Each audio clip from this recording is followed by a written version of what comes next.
He entered the finals as the favourite to win, but as he attempted the vault, that's when everything fell apart.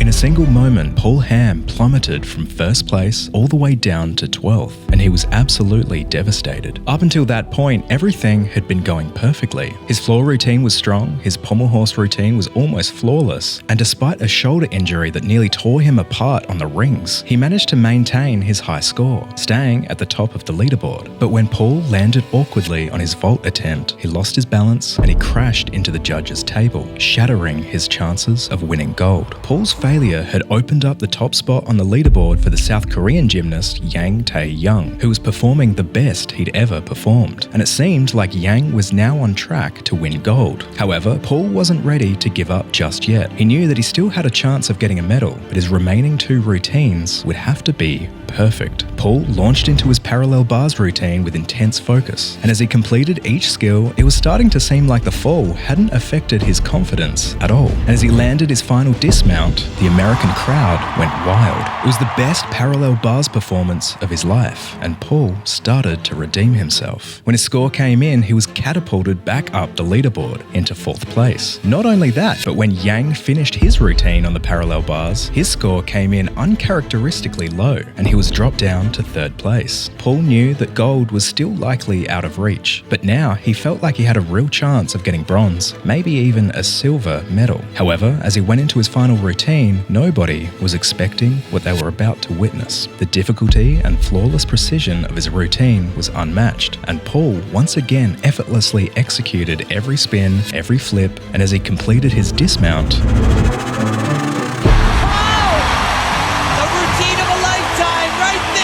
the crowd once again went completely insane, and when the judges' scores came in, Paul rocketed up the leaderboard again. But where he landed, not everybody agreed with. Paul had technically won the gold medal, becoming the first US male gymnast to win the event. However, it was later discovered that a judging error had occurred on the South Korean gymnast's parallel bars routine. Yang had been assigned a start value of 9.9 points, rather than the full 10 points, as a result of the judges misclassifying the difficulty of his routine. The error cost Yang 0.1 points, and if his score had been calculated correctly, Yang wouldn't have ended up in 3rd. He would have won the gold. But this was only noticed after the competition, so the results were locked in. South Korea ended up awarding Yang a symbolic gold medal, along with a $20,000 cash prize equivalent to that given to Olympic gold medalists.